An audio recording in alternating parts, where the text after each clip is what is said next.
the bus pounding, which is one of the all-time classics. You guys literally did a headlining set. You did 45 minutes on me when I was going to do... Yankees. fuck, that was it. That was it. We were both going to do it.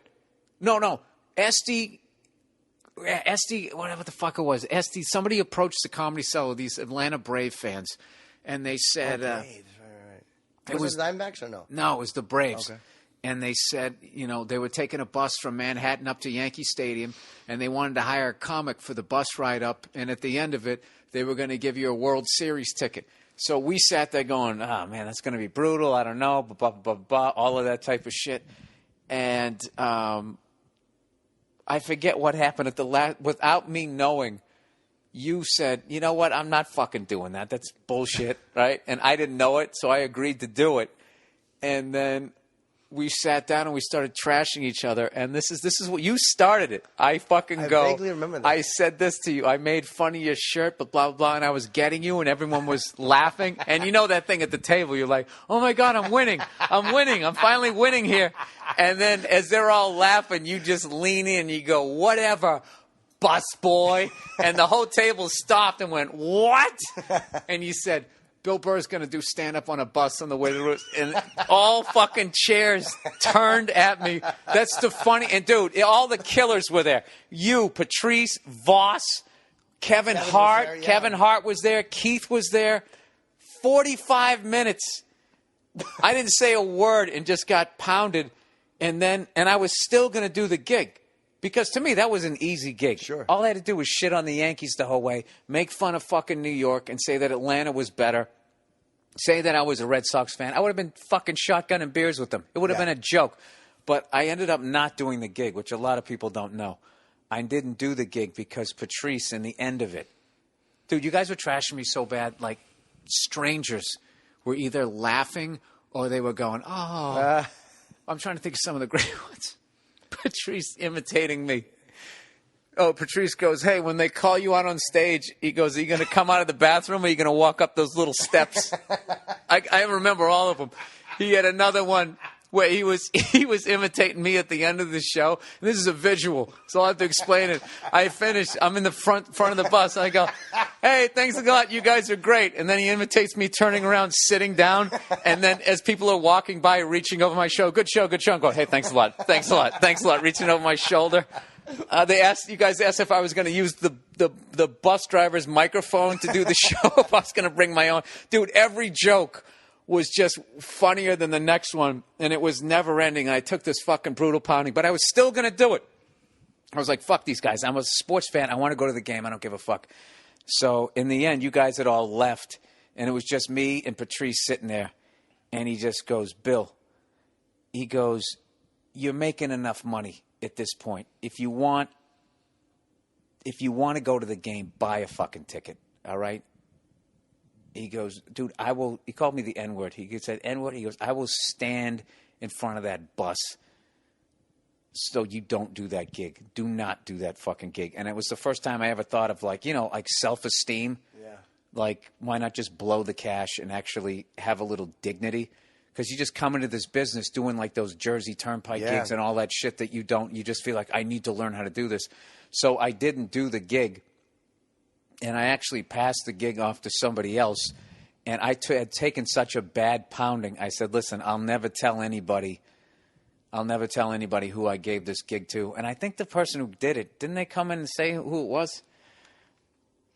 I believe they I'll tell you did. when we're done, because, I mean, it doesn't matter now. Oh, no, it's funny. It doesn't matter now. But I don't think he would care. No. But I passed it on. Not at all. Nobody would feel bad. That's a many years ago, and he'd probably love to be associated. I asked him what it was like, and he told me later. I go, what was it like? He goes, oh, dude. He goes, it was brutal. Yeah. It was brutal. He goes, but the second it was over and I had that World Series ticket, dude, he ran away from those people. And it's hilarious. It was their ticket, so then you just sort of sat next to them, so he kind of couldn't leave them. But I'll never forget that. That was another turning point that I learned from someone who I started with, was to have self-esteem. Like, at some point, you can say no. Like, I'm not, you know what? I'm making enough money here in the city. It wasn't I was making great money, but I was making enough money that if I wanted to blow, I mean, how much was a World Series ticket? $400 or $500 back then? $300, Just, to sit in the upper deck. to not stand on a bus, you fucking moron, and humiliate yourself. So, you know what those gigs teach you too? Like the Cellar is getting pounded so terribly. Like, I get beaten so badly sometimes. Like, you know, Bobby or Keith and Colin, and you know, when they're all attacking you, there's times where I'm a comedian for over 20 years, and I find myself still answering seriously. Like, when they're killing me, I'm like, well, no, that's not exactly what happened. Like, I'm getting beaten up so bad, and I know I'm helpless. I'm turning into, like, my girlfriend when I'm annoyed. Like, you know, that's not accurate at all. It's cleansing, though, to get a beating like that. It's like there's a. You know, one of my favorite ones watching you taking a beating was that time when you were on a date and Patrice was yelling over at you and you weren't talking back to him. Oh my! And he started, and you had just started opening for Dice, and you were thrilled, your hero, and you guys were hanging out, and Patrice started imitating Dice talking to you in the character during the day, and you were sitting in the corner trying to ignore him, and Patrice was all the way across the restaurant, and he's going, "Hey, Jim, let's go to the mall." Oh! And we were all fucking crying, laughing. And you finally had to give into it, man. Like, those are the things, what I loved about it. And, like, I love watching your date kind of keep hearing the name Jim and hearing us laughing and slowly figuring out, like, is he talking about you and you trying to stay in the date for an excruciating 5 minutes, dude? Fuck, I miss that guy, man. I remember one time I would always come in off the road and not sleep. I would be done with usually Dice on Saturday night. So Sunday morning I'd fly home with no sleep. And I wasn't doing radio at that time. So Sunday nights I'd be loopy and go on at the Cellar on no sleep. And I always had good sets because I'd be creative because I'd be overtired. And I would come in. We played chess every night there. I would play with Keith. I remember. You were good too, man. I stunk. In our little circle, yeah. But I mean, compared to a real chess player, I'm a chimp. But I mean, you know, in our little, the me, you, Bobby. Yeah, but you were like reading the Bobby Fischer book. You were into it, dude. Yeah, I do enjoy him. He's quite a character. I remember because Keith was such a shit talker. Like, he's like one of those fucking bums in the park. Like, they're like master level players because they're all homeless and they play for drinks and they play for food. So they're real players. But Keith, you know, you'd move your queen. He'd do that stupid thing with his fingers, like he was sprinkling salt. Like he's sprinkling salt. He'd pick her up. Let's see what color panties she get on. And I would like literally be non-comedian guy. Quit touching my fucking piece, man. And you gotta re-explain that to the listeners.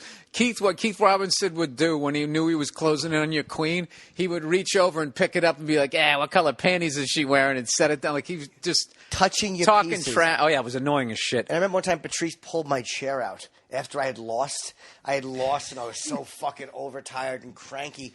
And he wanted to play Keith, so he had winners. And I lost. And it was just such a dismissive, pull my chair out and move me. And With you still sitting in it? I was. Of course I was. Oh. Yeah. And he just dragged me out. And I was so mad. I went, "Don't touch my chair." Like, I'm fucking a grown man. And that's my comeback. "Don't touch my chair." Like, oh. And how long did you get pounded for that? It was just an awful night. And that was a bad night. I was overtired and I sucked. And yeah, that was brutal. You know what was the worst was the carryover. The carryover trashing where there was so much meat left over on the bone. You'd come back the next night and, "Hey, the fucking chair guy. Sit down, dude. Don't touch his chair." You're like, oh. Sometimes I think about those days and I was just like, it's fucking hilarious and it's a goddamn tragedy that we never sat down and wrote anything. We took all of our comedic skills and just used them to humiliate each other. Yeah. We just sat there. But it all worked out, doesn't it? I guess so. Those moments made every one of us a better comic, a thicker skinned comic.